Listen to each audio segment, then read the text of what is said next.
السلام علیکم ورحمۃ اللہ وبرکاتہ۔ الحمد للہ وحدہ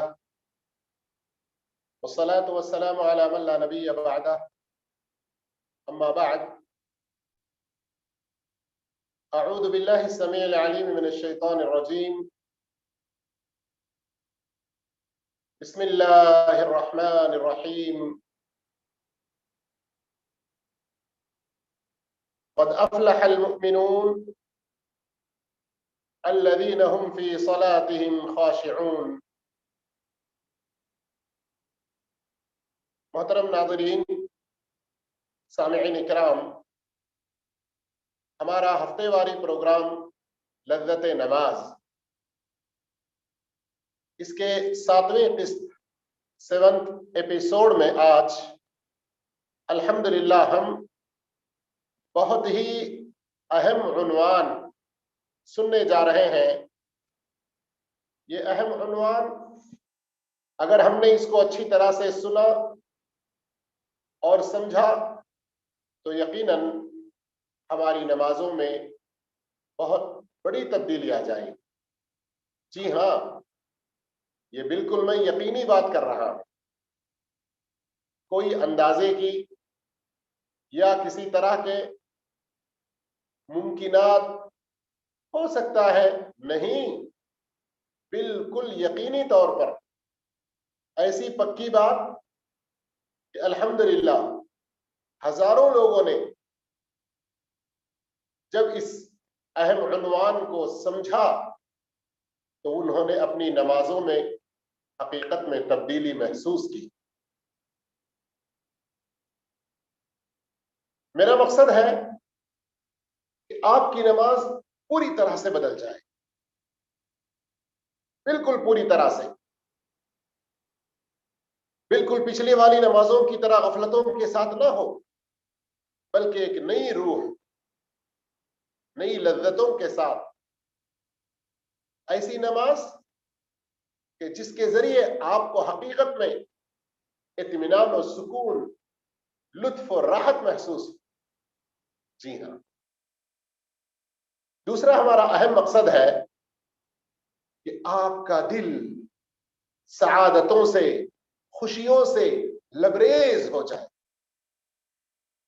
دنیا کی زندگی میں آپ پر کیسا ہی کڑوا تجربہ گزر چکا ہو، کیسا بھی آپ کے اوپر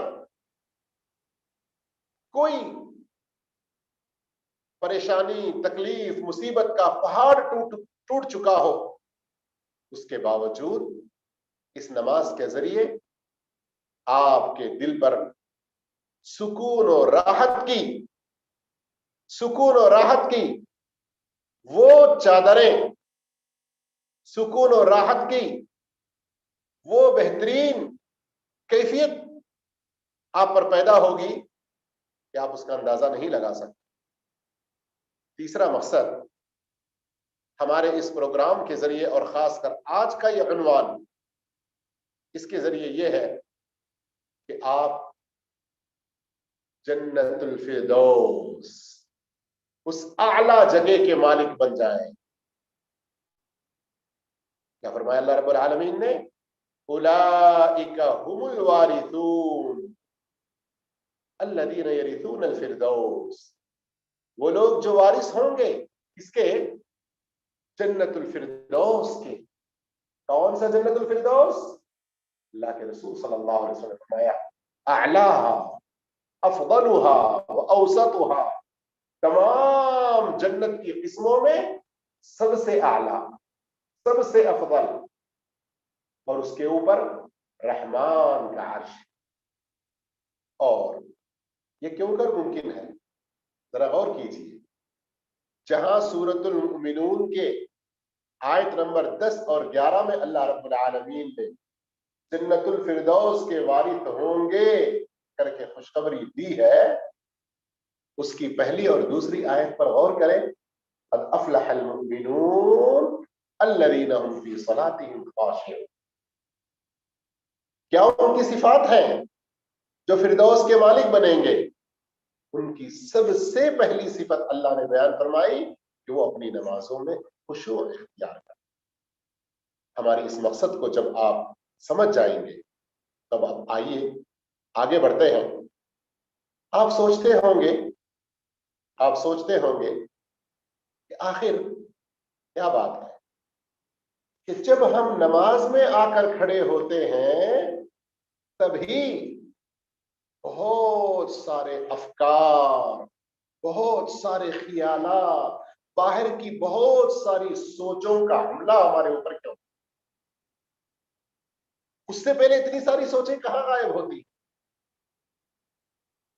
جی ہاں، اس سوال کا جواب یہ ہے کہ آپ مالدار شخص ہیں، اس لیے سوچوں اور افکار و خیالات کا یہ حملہ آپ پر ہوتا. اگر آپ بادشاہ ہوتے یا آپ فقیر ہوتے تو یہ حملہ آپ پر نہیں ہوتا. سمجھ میں نہیں آئی بات؟ لیجیے ایک چھوٹی سی مثال سے. چور جب چوری کرنے کا ارادہ کرتا ہے تو وہ کس کے گھر میں چوری کرے گا؟ بادشاہ کے گھر میں یا فقیر کے گھر میں یا مالدار کے گھر میں؟ امام ابن القیم رحمہ اللہ فرماتے ہیں کہ یقیناً چوری بادشاہ کے گھر میں نہیں کرے گا، اس لیے کہ وہاں بڑے سخت پہرے دار ہوتے ہیں، اس کے لاؤ لشکر ہوتے ہیں. فقیر اس کے گھر میں بھی چوری نہیں کرے گا، اس لیے کہ اس کے گھر میں ہے کہ اس کو چوری کرنے کے لیے کیا پائے گا، کیا حاصل کرے گا وہاں سے؟ تو پھر کہاں سے کرے گا؟ مالدار کے گھر سے، مالدار کے گھر سے. اب چونکہ آپ نہ بادشاہ بنے ہیں آپ پر ایسے ہجوم اور حملے نہ ہو، اور نہ ہی آپ فقیر ہیں کہ آپ کے پاس کچھ نہ ہو. ابن عباس رضی اللہ تعالیٰ عنہ سے سوال ہوا کہ کیا بات ہے کہ جب ہم یہودیوں کو دیکھتے ہیں تو ان کی عبادتوں میں شیطان وسوسے نہیں ڈالتا؟ تو ابن عباس رضی اللہ عنہ نے کیا خوب جواب دیا. کیا جواب دیا ہوگا ذرا سوچیں ایک بار. ابن عباس رضی اللہ عنہ نے جواب دیا ما یصنع الشیطان ببیت الخرب، پہلے ہی سے اجڑے گھر میں شیطان کا کیا بسیرا ہو سکتا ہے؟ ان کے پاس کیا ایسی چیز ہے کہ ان کو وسوسہ ڈال کے ان کی عبادتوں کی لذتوں سے انہیں محروم کرے؟ تو بات سمجھ میں آئی ہے نا کہ آپ اگر چاہتے ہیں کہ نماز میں آپ کو آپ کی نماز میں خشوع پیدا ہو، پہلے یہ جان لیجئے صلاتک بلا خشوع تعب بلا حسنات، بغیر خشوع کے نماز یہ اپنی ایک جسمانی تھکاوٹ ہے جس میں کوئی نیکیاں نہیں. آپ کہیں گے یہ کیسے؟ میں مکمل نماز بھی پڑھوں اور نیکیوں سے پوری طرح محروم بھی ہو جاؤں؟ جی ہاں، ایسا ممکن ہے، بلکہ ایسا خطرہ ہے. یہ میں نہیں کہہ رہا ہوں، میرے اور آپ کے پیارے آقا پیارے حبیب محمد مصطفیٰ صلی اللہ علیہ وسلم فرماتے ہیں. کیا فرماتے ہیں؟ مسند احمد کی صحیح حدیث، امام بیہقی رحمہ اللہ نے شعب الایمان میں بھی اس کو ذکر فرمایا، اسی کے الفاظ ہیں ان الرجل لیصلی الصلاة ما له منها الا عشرها تسعها ثمنها سبعها سدسها خمسها ربعها ثلثها نصفها. اللہ، ایک بندہ نماز پڑھتا ہے لیکن اس کو اس کی نماز کا 10واں حصہ، 9واں حصہ، 8واں حصہ، 7واں حصہ، 6واں حصہ، 5واں حصہ، 4تھا حصہ، تیسرا حصہ یا آدھا ہی حصہ اس کو اجر. ایسا بھی ہوگا؟ اللہ کے رسول نے فرمایا نا. اب اس میں کوئی شک ہے تو ایسا کیوں ہوگا؟ ایسا اس لیے ہوگا کہ اس نماز میں خشوع نہیں، وہ نماز ویسی نہیں ہے جیسے اللہ کو مطلوب ہے۔ اس سے کیا بات سمجھ میں آئی؟ کہ آپ اپنی نماز میں جتنا زیادہ خشوع اختیار کریں گے اتنا زیادہ آپ کی نماز کا اجر و ثواب بڑھے گا، اتنا زیادہ اجر و ثواب بڑھے گا۔ آپ اگر 4 رکعت والی نماز پڑھ رہے ہیں، اگر آپ نے 3 رکعت خشوع کے ساتھ پڑھی اور 1 رکعت بغیر خشوع کے، آپ کو 3 ہی رکعت کا اجر ملا۔ 2 رکعت بغیر خشوع کے اور 2 رکعت خشوع کے ساتھ، تو خشوع کے ساتھ جو ہے وہ اسی کا اجر ملے گا آپ۔ اگر آپ کی نماز میں خشوع نہیں ہے تو وہ نیکیوں سے خالی ہوگا۔ اس کا مطلب ہے کہ نماز باطل نہیں، نماز باطل ہے ایسا نہیں کہیں گے ہم، وہ نماز ادا کرنے کے اعتبار سے اپنی جگہ صحیح ہے۔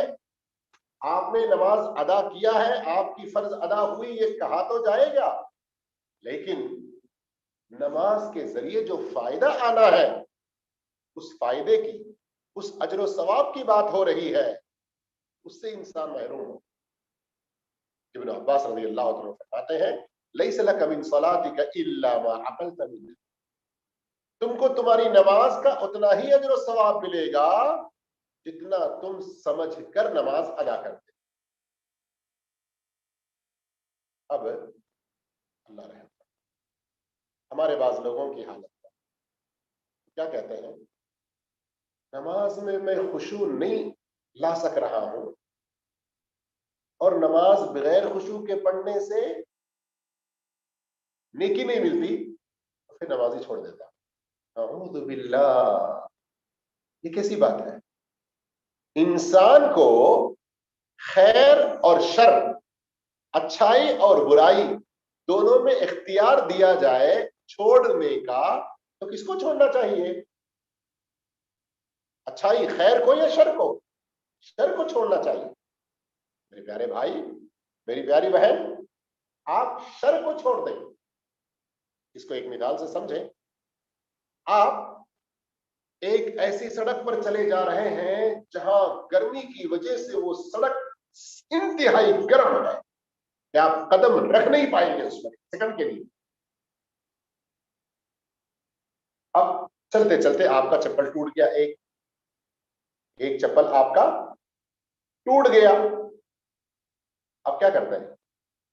ایک چپل تو ٹوٹ گیا، اب ایک چپل میں کیسے چلوں یا کیا کروں، مجبوری ہو گئی، چلو دوسرا بھی چپل پھینک دیتے ہیں، اب اسی گرمی میں چلیں گے، چلو دونوں پیر جلے، ایسا سوچتے ہیں؟ نہیں نا،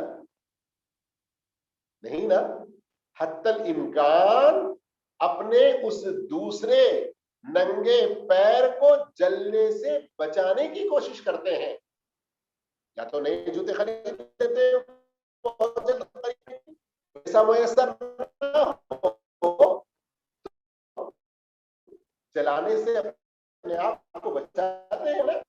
نماز میں خشوع کیوں نہیں پیدا ہو رہا ہے غور و فکر کر کے؟ وہ جو غفلت ہے، وہ جو باہر کی سوچیں ہیں، ان کو دور کرنا چاہیے، نماز کو چھوڑنا نہیں چاہیے۔ اچھا، یہ جو بیماری ہے، ہم میں سے بہت سے لوگ اس بیماری کے شکار ہو جاتے ہیں۔ کیا کہ جب کوئی نیکی پوری طرح نہیں کر سک رہے ہیں تو وہ کیا کرتے ہیں؟ نیکی کو چھوڑ دیتے ہیں۔ بہت بڑی محنت، بہت بڑی محنت۔ ایک آدمی کسی گناہ سے 1 بار 2 بار توبہ کرتا ہے، اب اس کے بعد توبہ کرنا چھوڑ دیتا ہے۔ کیا کہتا ہے؟ ارے میں توبہ کر رہا ہوں تو پھر گناہ میں کر رہا ہوں، اس لیے بہتر ہے کہ توبہ نہ کروں۔ اسی کی طرح نہیں، توبہ کریں،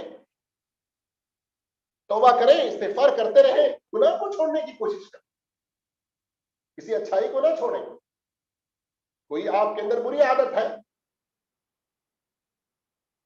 اب کوئی آدمی تانا دیتا ہے، نماز پڑھ کے داڑھی رکھ کے یہ غلط کام کر رہا ہے، تو نماز پڑھنا چھوڑ دے، داڑھی مڈھا لیتا ہے۔ نہیں،